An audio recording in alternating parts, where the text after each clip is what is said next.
तो हमारा फिजिक्स में हमारा जो चैप्टर चल रहा था उस चैप्टर का नाम था इंटरफेरेंस ऑफ लाइट, और उसमें हमारे 2 पार्ट कवर हो गए थे, पार्ट 1 और पार्ट 2। अगर आपने नहीं देखे तो पार्ट 1 और पार्ट 2 देख लीजिए, डिस्क्रिप्शन में उनके लिंक्स मिल जाएंगे।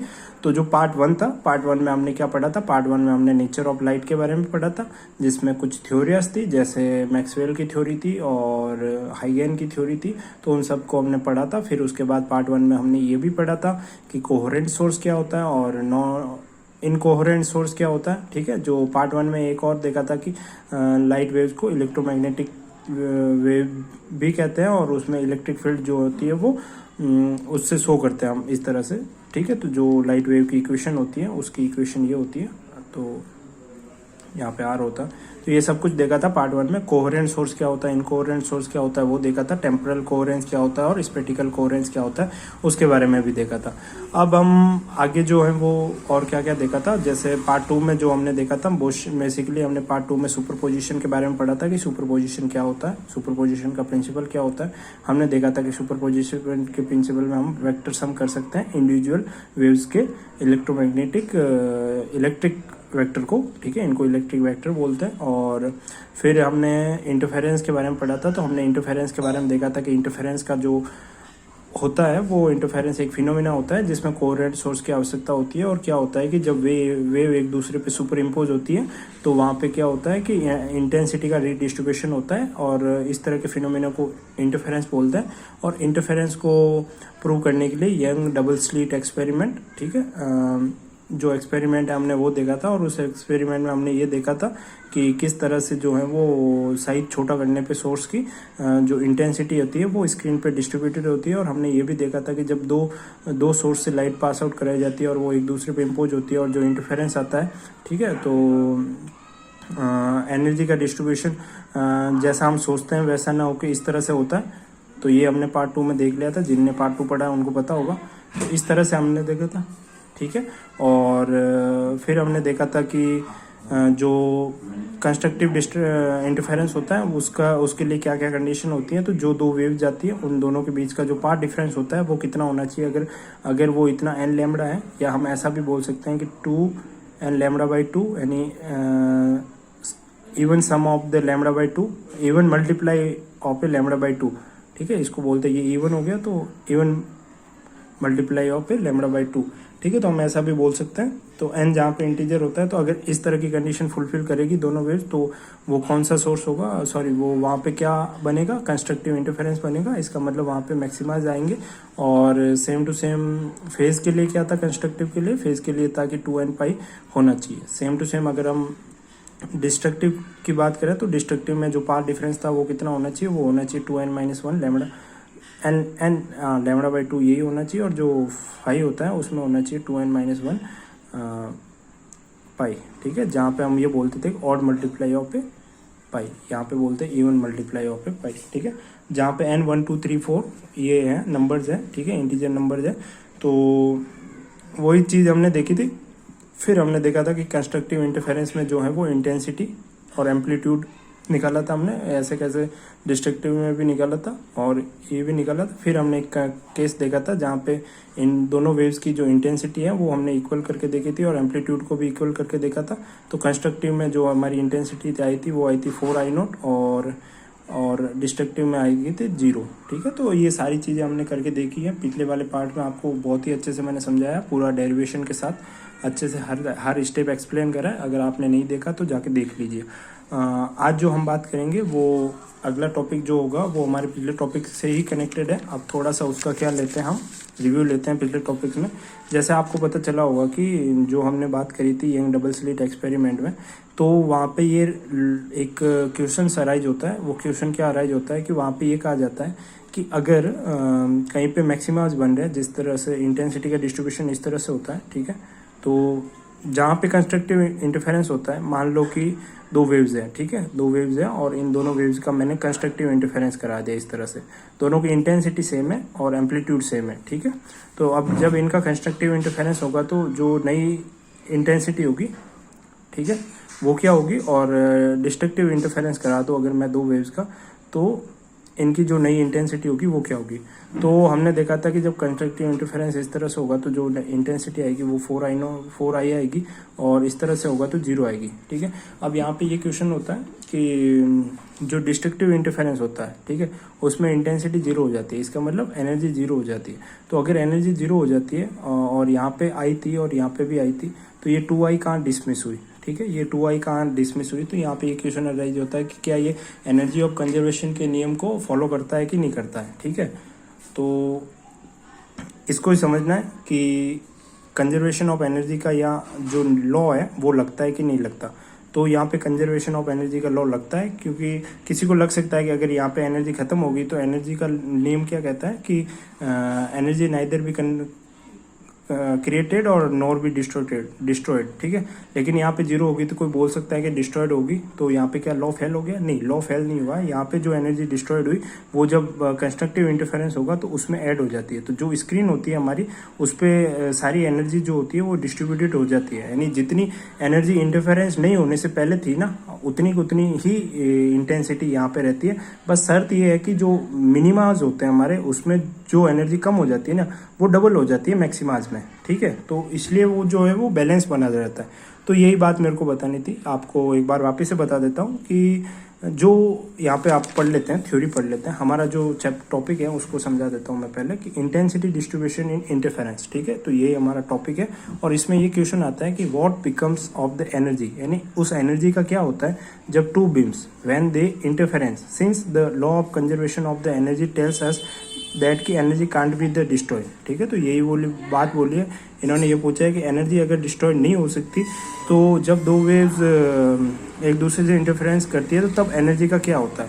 तो यहाँ पे समझते हैं पूरा। मैंने थ्योरी लिखी है कि the energy which apparently disappear at the minimum, actually it is still present at the maximas. मतलब कहने का मतलब कि जो मिनिमम पे, यानी जो मिनिमम पे जो प्रेजेंट होती है, जो डिसअपेयर हो जाती है एनर्जी, वो कहाँ पे प्रेजेंट होती है? वो मैक्सिमा पे प्रेजेंट होती है। जैसे यहाँ पे एक और लाइन लिखी हुई है कि where the intensity is the greater than would be the produced by the two beams. यानी इसका कहने का मतलब सिंपल सा है कि जो हमने दो बीम्स ली थी आई, इससे जो इंटेंसिटी मैक्सिमाज पे आएगी वो ग्रेटर देन होगी। ठीक है, वो इन दोनों बीम्स से ग्रेटर देन होगी। तो यही वाली बात बोली, समझ गए? तो ये बात इसने यहाँ पे बोली, आप समझ लेना, एक बार थ्योरी रीडिंग मारोगे तो आपको समझ आ जाएगा। तो यहाँ पे एक और लाइन लिखी हुई है कि the average intensity on the screen is exactly that which would exist in the absence of the interference. तो वही बात मैंने बताई थी कि अगर इंटरफेरेंस नहीं होता है और जो इंटेंसिटी पहले होती है, मतलब जो एनर्जी पहले होती है, वो एनर्जी जो है वो इस स्क्रीन पे भी दिखती है, बट वो इंटेंसिटी जो होती है वो डिस्ट्रीब्यूटेड हो जाती है। और इंटेंसिटी का डिस्ट्रीब्यूशन जिस पे होता है, हम उसी को तो इंटरफेरेंस बोलते हैं। हमने यही तो पढ़ा था इंटरफेरेंस की डेफिनेशन में। तो कोई अगर आपसे ये क्वेश्चन पूछ ले कि एनर्जी का क्या होता है, तो इंपॉर्टेंट क्वेश्चन बनता है, तो आप ये बता देना कि एनर्जी जो है वो एक इस तरह से डिस्ट्रीब्यूटेड हो जाती है मिनिमा से मैक्सिमा पे। ठीक है, तो मैक्सिमा पे डबल हो जाती है और मिनिमा पे कम हो जाती है। तो अच्छा क्वेश्चन है ये, अच्छे से समझना है इसको। अब इसके बाद अगला टॉपिक है एक, उससे पहले हम एक ये टॉपिक पढ़ते हैं कि condition for the interference. Condition for the interference क्या है कि यहाँ पे मैंने 6 पॉइंट लिखे हैं। पहला पॉइंट है कि source must be the coherent, यानी इंटरफेरेंस को होने के लिए कुछ कंडीशन है। और पहली कंडीशन क्या है कि source must be the coherent. अब कोहेरेंट का मतलब क्या हुआ कि हमने पार्ट 1 में पढ़ा था कि जो फेज डिफरेंस होता है वो फेज डिफरेंस टाइम के साथ चेंज नहीं होना चाहिए। क्या नहीं होना चाहिए? फेज डिफरेंस टाइम के साथ चेंज नहीं होना चाहिए, समझ गए? तो इस तरह का जो सोर्स होता है वो क्या होता है? कोहेरेंट सोर्स होता है। और ये इंटरफेरेंस की डेफिनेशन में हम पढ़ चुके हैं कि सोर्स अगर कोहेरेंट होंगे तो ही इंटरफेरेंस होगा। ऐसा नहीं है कि इनकोहेरेंट सोर्स हो गए तो इंटरफेरेंस नहीं होगा। इनकोहेरेंट सोर्स होते हैं तो भी इंटरफेरेंस हो सकता है, बट वहाँ पे जो पैटर्न्स हमको मिलेंगे वो एक सही वे में नहीं मिलेंगे। इसलिए हम बेसिकली हर बार कोहेरेंट सोर्स की बात करेंगे। ठीक है, और वैसे आइडियल केस में कोहेरेंट सोर्स बहुत ही मुश्किल से होते हैं, दो अलग अलग सोर्स, इसलिए हम कोहेरेंट सोर्स बनाते हैं, जो कि हमने पार्ट 1 में सीखा था कि किस तरह से कोहेरेंट सोर्स बनाते हैं, स्पेक्टिकल और टेम्पोरल कोहेरेंस से।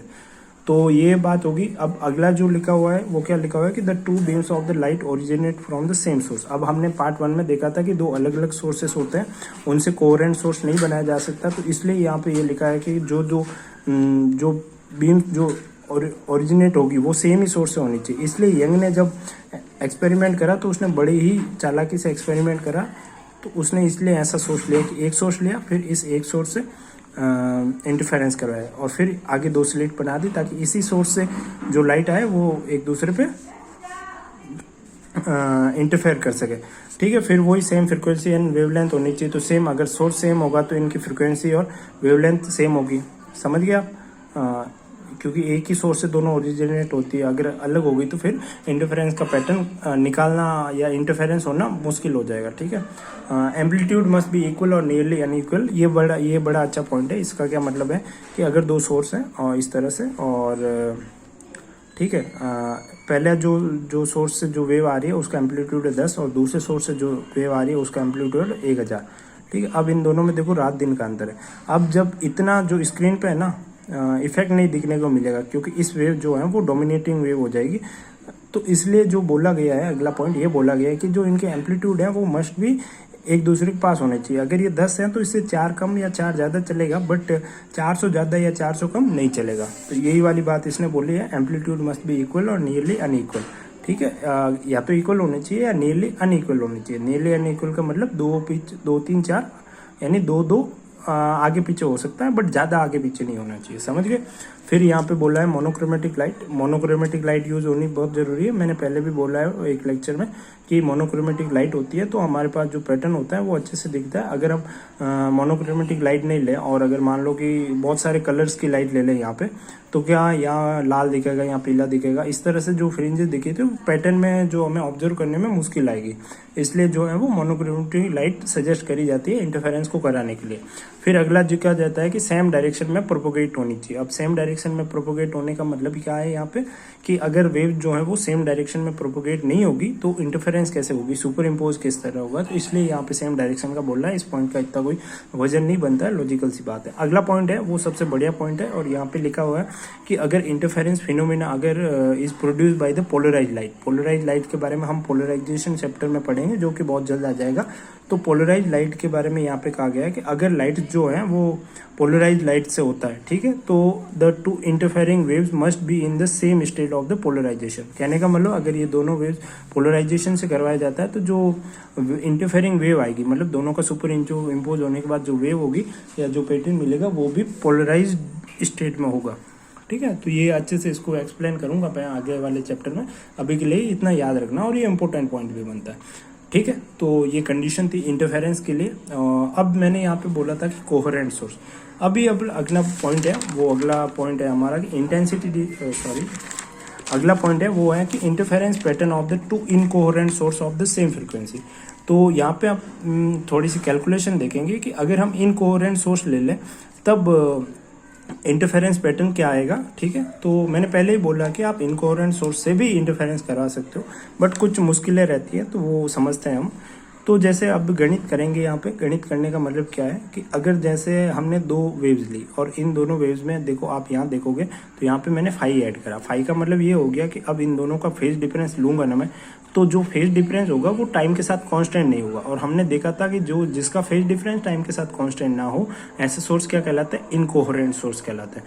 तो अब मैंने E1 और E2 लिया और बाकी सेम टू सेम जो कैलकुलेशन हमने कोहेरेंट सोर्स के लिए करी थी कि E1 और E2 को स्क्योर करके जोड़ा था वगैरह सब कुछ। ठीक है, यानी वेक्टर सम लिया था ना, एक दोनों का इंटरफेरेंस होगा तो E1 प्लस E2। ठीक है, फिर E1 और E2 का यहाँ पे साइन का फॉर्मूला खोला था, आपने पिछले वाले पार्ट में जरूर देखा होगा। तो सेम इसी तरह से हम यहाँ पे करेंगे। तो क्या हुआ कि हमने सब कुछ करा और हमारे लास्ट में जो E0 का जो आया हमारे पास फॉर्मूला वो ये आया। ठीक है, सब कुछ कैलकुलेशन करके, कैलकुलेशन करने का यहाँ कोई मतलब नहीं बनता, इसलिए नहीं करी मैंने, समझाने के लिए समझ लो। और वैसे भी ये टॉपिक इतना इम्पोर्टेंट है नहीं। ठीक है, तो समझने के लिए समझ रहे हैं हम। तो जैसे मैंने ये वाली चीज़ ली यहाँ से और यहाँ पे मेरे पास ये आ गया। अब मैं क्या करूँगा कि यहाँ पे जो है कि E0 जो है वो कांस्टेंट नहीं होगा। कांस्टेंट क्यों नहीं होगा, क्योंकि इसके साथ फाई आ रहा है और फाई जो है वो चेंज हो रहा है टाइम के साथ। अब टाइम के साथ चेंज हो रहा है तो E0 कांस्टेंट नहीं आएगा। तो अगर हमें E0 की वैल्यू निकालनी है तो हम यहाँ पे एवरेज वैल्यू लेके चलेंगे। ठीक है, हम हमेशा जब भी कोई चीज़ कांस्टेंट नहीं होती तो हम उसकी एवरेज वैल्यू लेके चलते हैं। ठीक है, क्योंकि हमें एक वैल्यू चाहिए होती है, अगर एक वैल्यू लेनी है तो हमको समझ गए? ये मेरी बात आपको क्लियर हो गई होगी, भावनाओं को समझना मेरी, ठीक है। तो यहाँ पे जो है वो अगर मैं इसको एवरेज लूँगा तो सभी पे एवरेज लगेगा, और हमें पता है कि कॉस इसका एवरेज जो होता है वो 0 होता है। आपने छोटी क्लासों में पढ़ा होगा, तो इसका जो एवरेज होता है वो 0 होता है। 12th की AC वाले चैप्टर में आपको अच्छे से पता होगा। तो इसका एवरेज 0 आ गया, तो फिर पीछे क्या बचा? फिर पीछे बचा इसका एवरेज इक्वल टू इसका एवरेज, इसका एवरेज। तो वो मैंने यहाँ लिखा है। तो जब इनकोहेरेंट सोर्स लेंगे, तो अगर आपको एम्पलीट्यूड पूछ लिया जाए, जो रिजल्टेंट वेव आएगी, तो उसका रिजल्टेंट वेव का क्या होगा, एम्पलीट्यूड क्या होगा कि जो वेव्स आपने ली है उन दोनों के एवरेज का स्क्वायर के इक्वल, स्क्वायर के सम के इक्वल। ओके, फिर हम बात करें यहाँ पे इंटेंसिटी की। तो इंटेंसिटी क्या होगा कि हमें पता है कि आई बराबर क्या होता है, E0 स्क्वायर, ठीक है। तो आई की जगह आप क्या लिख सकते हो, के E0 स्क्वायर। तो जब मैं ये यहाँ पे क्या पुट करूँगा, ये इसको पुट करूंगा E0 स्क्वायर की जगह I1 आ जाएगा और I2 आ जाएगा। तो यहाँ पे जो है इनकोहेरेंट सोर्स के लिए जो इंटेंसिटी निकाली जाती है वो भी आई एवरेज निकाली जाती है, ठीक है। वो इस तरह से निकाली जाती है कि दोनों जो वेव्स थी हमारी, उन दोनों की अलग अलग एवरेज इंटेंसिटी का सम। फिर यहाँ पे हम क्या करेंगे कि जो हमारा E0 एवरेज स्क्वायर आया, अगर मैं E01 और E02 को दोनों को सेम ले लूँ तो ये दोगुना हो जाएगा 1 का। जैसे अगर मैंने एक वेव ली और ये दूसरी वेव ली और ये दोनों इनकोहेरेंट सोर्स थे, इसका जो है वो E01 और इसका E02 ये दोनों इक्वल कर दिए, तो ये डबल आ जाएगा किसी एक वेव के एम्पलीट्यूड के, ठीक है। तो वही सेम बात है, और सेम टू सेम फ्रिक्वेंसी के साथ भी होगा कि फ्रिक्वेंसी क्या डबल हो जाएगा। यहाँ पे छोटी सी बात है। अब यहाँ पे हम थोड़ा सा कंपैरिजन करेंगे कोहेरेंट सोर्स के लिए। अगर यहाँ पे देखो आई एवरेज क्या आया, जब हमने दोनों की इंटेंसिटी सेम ली तो 2I0 आया, ठीक है। अब कोहेरेंट सोर्स में जो है वो हमने देखा था कि जब दोनों की इंटेंसिटी सेम लेते हैं वेव्स की, कोहेरेंट सोर्स होता है, और तब आई मैक्स निकाला था हमने, तो वो आई मैक्स कितना आया था 4I0। और सेम टू सेम जब हमने दोनों का आई मिनिमम निकाला था सेम इंटेंसिटी लेके, तो वो आया था 0। तो अब यहाँ पे क्या कर रहे हैं कि आई एवरेज ले रहे हैं, तो I max plus I minimum upon 2 coherent source के लिए, तो आई एवरेज कितना आया 2I0, और इनकोहेरेंट सोर्स के लिए भी कितना आया 2I0। तो ये चीज़ बताता है कि इनकोहेरेंट सोर्स में भी जो है वो क्या बोलते हैं, इंटेंसिटी का जो डिस्ट्रीब्यूशन होता है वो भी कंजर्व रहता है। इस चीज़ को कहने का मतलब है, चाहे आप इनकोहेरेंट लो या कोहेरेंट लो, इंटेंसिटी का डिस्ट्रीब्यूशन जो होता है वो कंजर्व रहता है।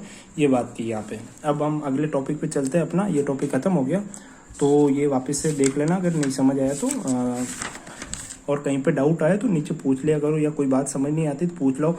मैं क्या यहाँ पे अपने पढ़ाता हूँ, तो कई बार मिस्टेक से कुछ गलत भी बोल लूँ तो आप नीचे लिख लेना, क्योंकि चांसेस होते हैं कि जब आप लिखते हो तो कई बार वर्ड से मुंह से कुछ गलत वर्ड्स निकल जाते हैं, मतलब डी की जगह ई बोल दिया, ई की जगह एफ बोल दिया, तो ऐसा कुछ लगे तो आप नीचे बोल देना, संकोच नहीं है गलत होने में भी, ठीक है। अब यहाँ पे अगला जो टॉपिक है वो अगला टॉपिक है expression for the fringe width. अब फ्रिंज विड्थ का क्या मतलब है? फ्रिंज विड्थ का मतलब हम ये समझते हैं कि जब यंग का डबल स्लिट एक्सपेरिमेंट कराया गया, तो यंग ने इस तरह से जो है वो सोर्स लिया था और यहाँ पे एक स्क्रीन ली थी। तो जब यहाँ से लाइट जो है वो इंटरफेरेंस करती है एक दूसरे पे, तो यहाँ पे डार्क, जैसे मान लो यहाँ पे ब्राइट आ गई, यहाँ पे डार्क आ गई, तो इस तरह से जो है वो क्या आती है, फ्रिंज आती है। मतलब अगर मैं इस स्क्रीन को इस तरफ से करके देखूँ तो यहाँ पे मेरे को क्या दिखेगी, फ्रिंज दिखेगी, वाइट डार्क और ब्राइट, डार्क और ब्राइट, इस तरह की फ्रिंज दिखेगी मेरे को कॉन्जुगेटिव। तो जो फ्रिंज मेरे को इस तरह से दिखेगी, उनकी जो विड्थ है, मतलब ये फ्रिंज कितनी चौड़ी है, उनकी विड्थ निकालने के लिए मैं जो है वो अभी गणित करूंगा उसी को, ठीक है। तो हमने क्या करा, हमने यंग डबल स्लिट का जो है वो उसने जो जो लिया वो सब कुछ यहाँ पे प्रदर्शित कर रखा है। जैसे मोनोक्रोमेटिक सोर्स ले रखा है, और जो S1 और S2 दो स्लिटें हैं उनके बीच की डिस्टेंस कितनी है, D। अब ये यहाँ पे जो है स्मॉल d है, सॉरी, और कैपिटल D, इन दोनों स्क्रीन और जहाँ पे सोर्स है इन दोनों के बीच की डिस्टेंस है। और यहाँ पे ओरिजिन O हो गया और ये P हो गया, ठीक है। P पॉइंट पे हम मान रहे हैं कि जो S1 से कोई वेव आ रही है और S2 से कोई वेव आ रही है, और ये दोनों क्या हो रही है, इंटरफेयर होके यहाँ पे एक फ्रिंज दे रही है हमको, यहाँ पे कुछ एक पैटर्न दे रहा है, चाहे वो डार्क पैटर्न आ सकता है या ब्राइट पैटर्न आ सकता है। तो हमें उसकी विड्थ निकालने के लिए हमें वही करना है, फ्रिंज की। तो हमने क्या करा, इस O से P तक की डिस्टेंस को मान लिया y, और O से A तक की डिस्टेंस कितनी होगी, d/2, क्योंकि ये पूरी डिस्टेंस S1 से S2 तक कितनी है, d, तो ये कितनी हो जाएगी, d/2, और ये वाली डिस्टेंस कितनी हो जाएगी, d/2, तो ये भी हो जाएगी d/2। अब देखो वही है, यहाँ पे लिखा है S1 और S2 behave like a coherent source, तो वो तो बनता ही है, क्योंकि ऐसे एक ही सोर्स से लिया है, तो वगैरह सब कुछ आपको पता ही है, ठीक है। तो अब मैं क्या करूँगा, यहाँ पे थोड़ी सी गणित लगाऊंगा। देखो इसको दो तरीके से कर सकते हैं, यहाँ पे थीटा बना के भी करा जा सकता है, कि डायरेक्ट हम कर सकते हैं, बट मैं एक दूसरी मेथड से कर रहा हूँ।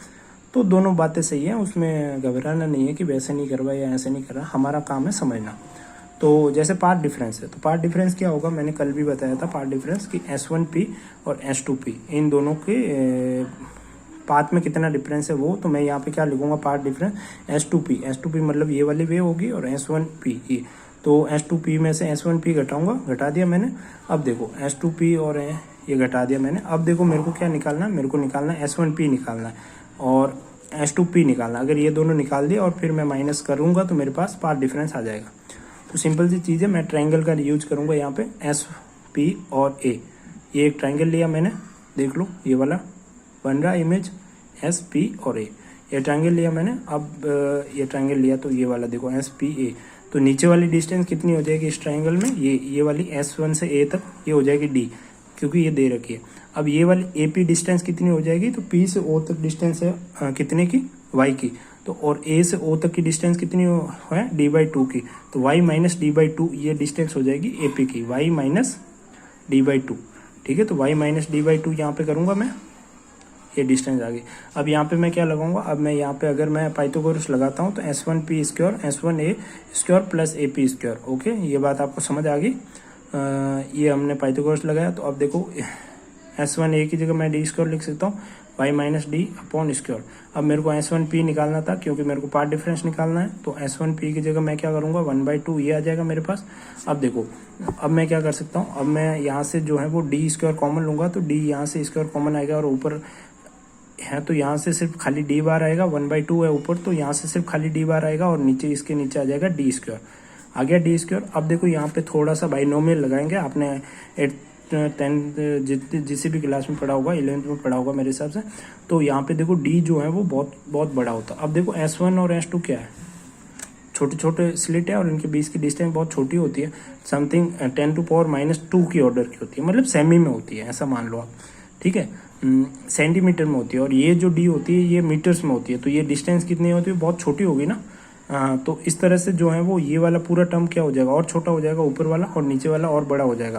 तो आपने बाइनोमियल थ्योरम में पढ़ा होगा कि जब नीचे वाला टर्म जो है वो बड़ा हो जाए और ऊपर वाला टर्म छोटा हो जाए, यहाँ पे मैंने लिखा है कि D बहुत बड़ा होगा D और Y से, तब हम क्या करते हैं, बाइनोमियल करते हैं। और बाइनोमियल थ्योरम का सीधा अप्लाई कर सकते हैं। उसका मतलब क्या है कि जो ऊपर पावर में लिखा है उसको हम यहाँ बिठा देते हैं। ठीक है, इसके मल्टीप्लाई में बिठा देते हैं। तो मैंने इसके मल्टीप्लाई में बिठा दिया, तो ये मेरे पास आ गया S1P। ठीक है, ये गणित आपको समझ आई इतनी, बाइनोमियल थ्योरम का यूज करा। अब सेम टू सेम S2P और B, ये हमारे पास ये ट्रायंगल लूँगा, क्योंकि मेरे को S2P निकालना है, क्योंकि मेरे को पार्ट डिफरेंस निकालना है। तो S2P निकालने के लिए मैं क्या करूँगा, ये S, B और P।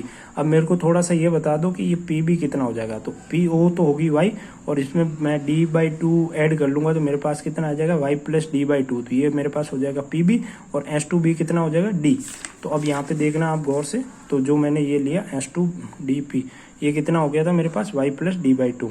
ठीक है, ये तो ऐसा एक ट्राइंगल था, लिया हमने। तो अब देखो S2P स्क्वायर इक्वल टू कितना हो जाएगा, ये B था हमारा पॉइंट, तो ये हो गया BP, और ये हो गया D स्क्वायर। D की जगह D लिख दिया, S2B की जगह।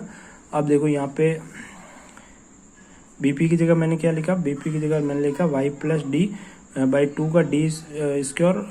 अब देखो ये मैंने डायरेक्ट कर लिया, यहाँ से D स्क्वायर से D स्क्वायर को कोष्टक से बाहर ले लिया, तो नीचे D स्क्वायर आ गया। और अब S2P से मैंने स्क्वायर हटाया, तो यहाँ पे क्या होगा, ये D रह जाएगा सिर्फ, और ये हो जाएगा।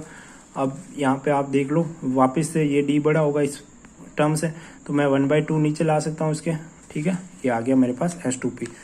तो इस तरह से मैंने S1 और S2P लगाया। सिंपल सी गणित थी 10वीं वाली, ट्राइंगल का यूज करा मैंने यहाँ पे, और कुछ नहीं करा। अब देखो डेल्टा जो होता है वो क्या आता है, S2P माइनस S1P, जो कि हमारा पार्ट डिफरेंस है। तो S2P की जगह मेरे पास ये वैल्यू आई थी, और S1P की जगह मेरे पास जो ऊपर वैल्यू आई थी, मैंने इनको यहाँ लिख दिया। अब इनको यहाँ लिखा, और मैंने देखो क्या करा कि D से D कट जाएगा, फिर नीचे क्या बचेगा, 1/2D। ठीक है, 2D स्क्वायर बचेगा, तो वो मैंने यहाँ पे लिख दिया। और सारी कैलकुलेशन करने के बाद जो है वो मेरे पास देखो 1/2 यहाँ पे तुम कर सकते हो, इसका स्क्वायर खोला मैंने और वगैरह वगैरह सब ये करा। तो ये कैलकुलेशन करना अभी वीडियो रोक के तुम खुद करो। ठीक है, यहाँ पे समझाने की बात नहीं है, सिंपल गणित है। नहीं समझ आती तो फिर पूछ सकते हो। ठीक है। तो यहाँ पे देखो आपके पास क्या आ गया, डेल्टा जो आया आपके पास, सबको सॉल्व कर रहे हो, सॉल्व करने के बाद मेरे पास डेल्टा आया y d by capital d, ठीक है, y d by capital d. तो ये मेरा क्या आ गया, पार्ट डिफरेंस आ गया। तो ये मेरा पार्ट डिफरेंस आ गया। अब देखो, अब समझने वाली बात अब आती है, पार्ट डिफरेंस कितना है, एक बार वापस से देखना थोड़ा सा।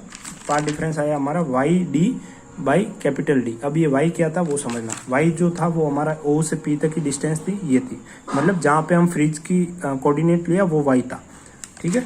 और d, स्मॉल d क्या था, दोनों स्लिटों के बीच की डिस्टेंस। और कैपिटल D क्या था, यहाँ पे देख लेना, कैपिटल D इन दोनों के बीच की डिस्टेंस। समझ गए ये।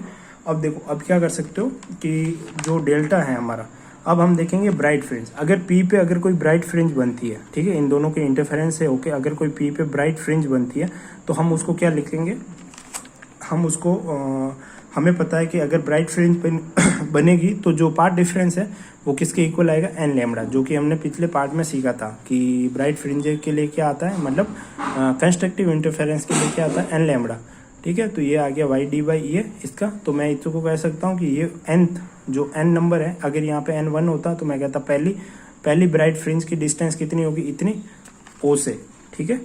तो o से ये, तो मैं कह सकता हूँ nth वाली जो ब्राइट फ्रिंज है उसकी डिस्टेंस मैं इस फॉर्मूले से कैलकुलेट कर सकता हूँ। अगर मेरे को कोई नंबर दे दे कि 5 नंबर पे ब्राइट फ्रिंज बनेगी, ठीक है, तो 5th वाली ब्राइट फ्रिंज की आप ओरिजिन से निकाल के बताओ, ओरिजिन यानी अपना जो रेफरेंस है उससे निकाल के बताओ।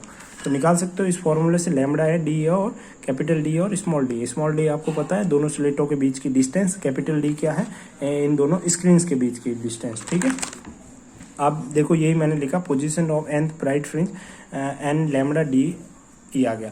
अब ये फोकस का प्रॉब्लम हो रहा है। अब देखो, फॉर द डार्क फ्रिंजेस के लिए मैं क्या लिख सकता हूँ कि जो हमारी पार्ट डिफरेंस आया, हाँ हमें पता है कि डार्क फ्रिंजेस के लिए पार्ट डिफरेंस क्या होता है, डार्क फ्रिंजेस के लिए पार्ट डिफरेंस होता है 2n-1 लैम्बडा बाई 2। ये हमने पिछले चैप्टर में समझ चुके हैं। तो यहाँ पे क्या लिखूंगा, जो nth डार्क फ्रिंज होगी उसके लिए क्या ये आ जाएगा, 2n- lambda D by 2d, ठीक है। तो ये आ जाएगा किसके लिए, nth डार्क फ्रिंज के लिए। तो अगर आपको पूछे कि nth डार्क फ्रिंज यानी 5th या 10वीं डार्क फ्रिंज कौन सी बनेगी, हम बहुत सारे न्यूमेरिकल करेंगे, तो इससे आप कंफ्यूज मत होना, उसमें सारे कॉन्सेप्ट क्लियर हो जाएंगे। अभी के लिए ये समझ लो कि ये वाली बात, ठीक है। तो ये चीज़ आपको समझ आ गई। फिर हम बात करते हैं आगे अपना टॉपिक। तो ये चीज़ आ गई। अब यहाँ पे कॉन्सेप्ट आता है फ्रिंज विड्थ, ठीक है, जो कि हम कल पढ़ेंगे, ठीक है।